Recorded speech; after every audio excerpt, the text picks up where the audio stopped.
On approche de la fin, on va pouvoir passer à la permutation des coins. Comme pour les arêtes, on va avoir besoin de deux formules pour permuter les coins 3 par 3. Là aussi, ce sont des PLL de la méthode Friedrich, que vous connaissez peut-être si vous utilisez la méthode intermédiaire. Ce sont les PLL A et ASIM. PLL A, qui va échanger ces trois coins sans toucher aux arêtes, bien sûr. On remarque un bloc ici. Les coins sont permutés comme ceci, c'est-à-dire qu'ils vont tous vers la gauche. On remarque ici deux étiquettes de couleur identique sur un cube résolu. La formule, on prend la face du haut devant nous.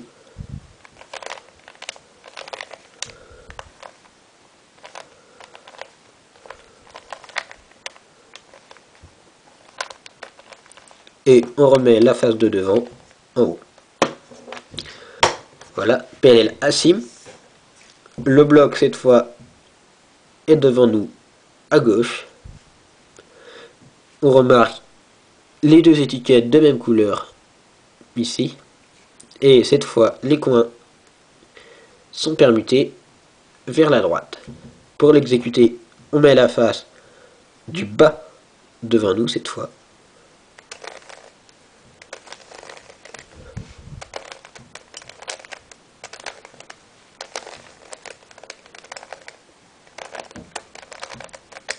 Et on remet la face de devant au bas. Après, comme pour les arêtes, on va avoir besoin de deux autres formules pour résoudre les doubles de cycle. Mais on va commencer par voir les cas de base de permutation des coins. Alors cette fois, pour les coins, on ne va pas mémoriser avec des lettres pour ne pas confondre notre mémorisation de coins avec notre mémorisation d'arêtes. Pour les coins, on va utiliser des chiffres. Ce coin-ci sera le premier. 2, 3, 4, 5, 6, 7 et 8.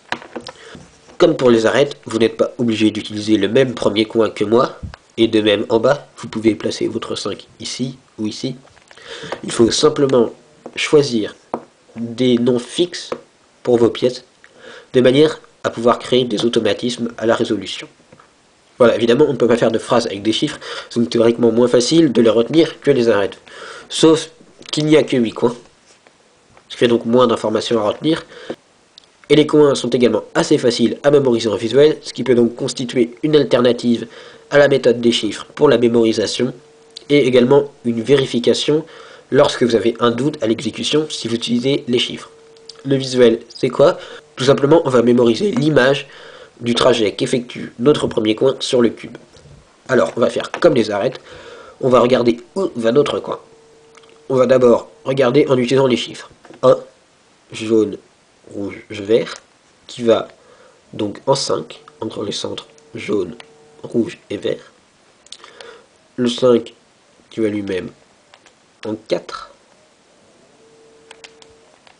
6, 7, et qui revient dans notre buffer. Il nous reste ensuite un 2 cycles, 2 et 8. Pour l'exécution de la permutation des coins, pas de surprise, c'est comme les arêtes. On va amener 2 par 2 les coins de notre cycle sur la face du haut, à côté de notre buffer, pour les résoudre à l'aide des PLL A et ASIM. Petite différence toutefois au niveau des mouvements interdits. Pour la permutation des arêtes, on avait interdit l'écart de tour des faces de devant et des faces de derrière. Pour les coins, les mouvements sont libres au niveau de la face du haut et de la face du bas. Mais pour les faces de droite, de devant, de gauche et du fond, on limitera les setups seulement au demi-tour. Il sera donc interdit d'effectuer d'écart de tour de ces 4 faces. Ces mouvements interdits se comprennent facilement puisqu'on a orienté nos coins de manière à ce que le blanc ou le jaune pointe vers le haut ou vers le bas. On voit bien que si l'on utilise les faces de droite, de devant, de gauche ou du fond, l'orientation n'est conservée que lorsqu'on effectue un demi-tour. Si on effectue un demi-tour, le jaune et le blanc qui pointait en bas pointe en haut, et inversement, les deux jaunes qui pointaient en haut pointent en bas. Si l'on n'effectue qu'un quart de tour, les deux jaunes qui pointent en haut vont se retrouver à pointer vers le fond. Et évidemment, les mouvements des faces du haut et du bas ne modifient pas l'orientation. Allons-y. 1, 5, 4. Le 4 est déjà à côté du buffer. Le 5, je le mets donc au choix en 2 ou en 3. Puisque, quelle que soit la position d'arrivée que je choisisse, on pourra effectuer un 3 cycles de ces coins à l'aide de nos PLL A et ASIM. Je vais le mettre en 3. Pourquoi? Tout simplement parce que le setup est plus facile.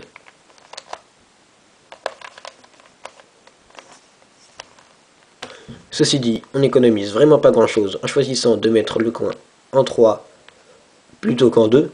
On gagne un quart de tour. Pour vous dire que ça n'a vraiment pas d'importance, que le setup que vous repérez en premier, il faut l'exécuter sans hésiter, du moment que les 3 coins restent adjacents. Donc, PLL A ou PLL ASIM. On a vu que la PLL A permutait tous les coins vers la gauche, tandis que la PLL ASIM permutait tous les coins vers la droite. 1, 5, 4.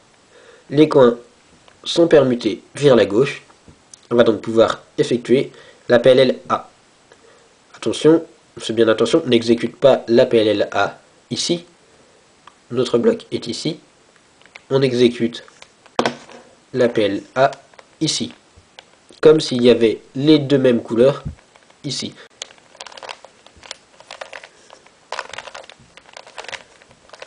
Hop, on repositionne bien le cube.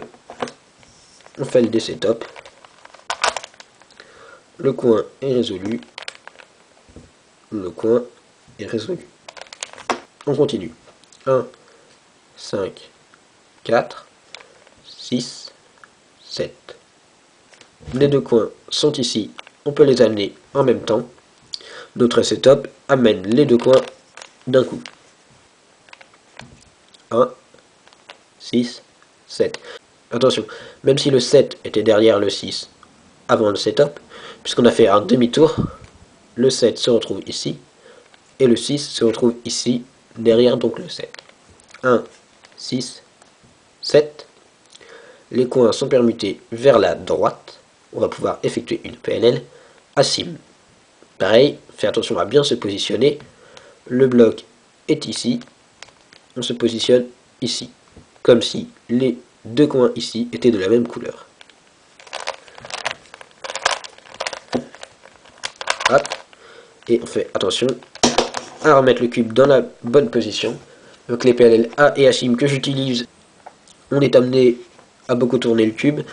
Mais c'est comme tout en blind, ça s'automatise très vite. Des setups, voilà. Ces deux coins-ci ont été résolus. 1, 5, 4, 6, 7. Notre cycle est fini, notre buffer est bien résolu. Il reste notre deux cycles de coins. Comme pour les arêtes, on va voir, on ne peut pas résoudre ce deux cycles de coins tout de suite. On va donc attendre la prochaine étape qui sera la parité. Vous avez compris, avec les arêtes, ce qui est un double de cycle, c'est exactement la même chose pour les coins. Je vais donc passer directement aux formules nécessaires. Alors pour équilibrer, il y en a une ignoble et une qui est tellement facile que vous la connaissez déjà. On va commencer par la moche. Toujours une PLL de la méthode Friedrich, c'est la PLL E, qui va échanger les deux coins de devant et les deux coins de derrière, évidemment sans toucher aux arêtes. On se place ici.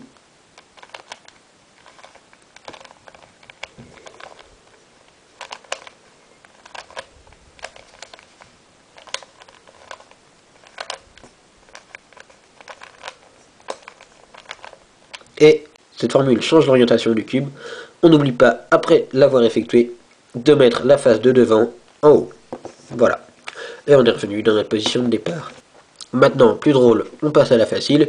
Vous la connaissez déjà, elle échange 2 à 2 les coins opposés. On fait un demi-tour de la face du haut. Ah, c'est une PLL H. Bon, ben on la connaît. On appelle ça la PLL X. C'est une PLL H avec un demi-tour en plus au début ou à la fin. Voilà, vous avez appris une nouvelle formule. Bon, maintenant on va pouvoir voir quelques exemples du double de cycle. Un cas classique ici, 3 des coins impliqués dans le double de cycle sont sur la face du haut, et le quatrième se situe en bas.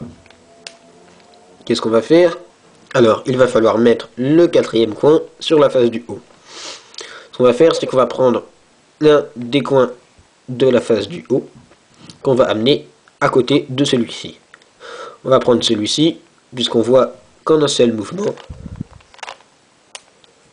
on peut l'amener à côté de celui-ci. Maintenant qu'ils sont côte à côte, on va les ramener ici, comme ceci. Hop, vous voyez, ils sont ici. Hop, ils sont ici.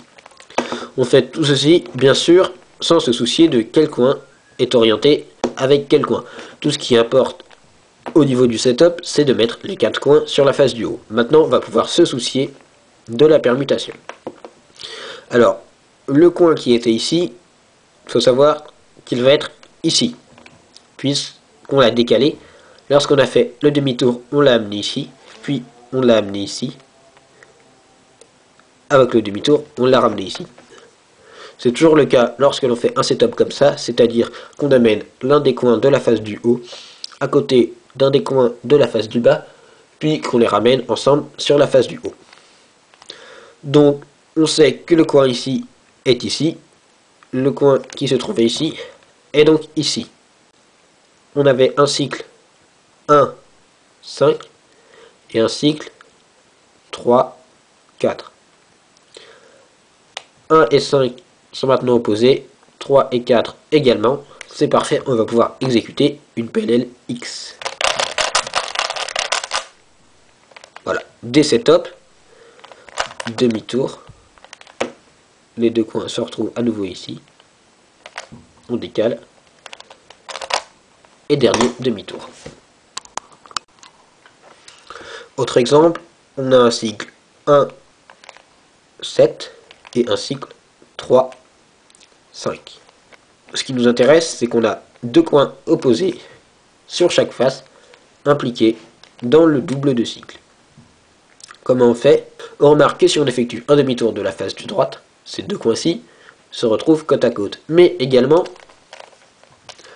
ces deux coins-ci. Ce qui nous intéresse, maintenant, on a deux coins adjacents en haut, deux coins adjacents en bas. Du coup, c'est très simple de les amener côte à côte. Un demi-tour, les deux coins du bas se retrouvent ici. Demi-tour de la face de devant. On a ces deux-là à échanger et ces deux-là à échanger.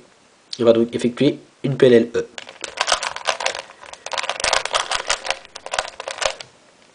On retourne bien le cube. Des setups. Voilà. Maintenant, je pense que vous devriez pouvoir vous débrouiller avec la permutation des coins. Il ne reste plus donc que la dernière étape, je vous en ai parlé, c'est la parité.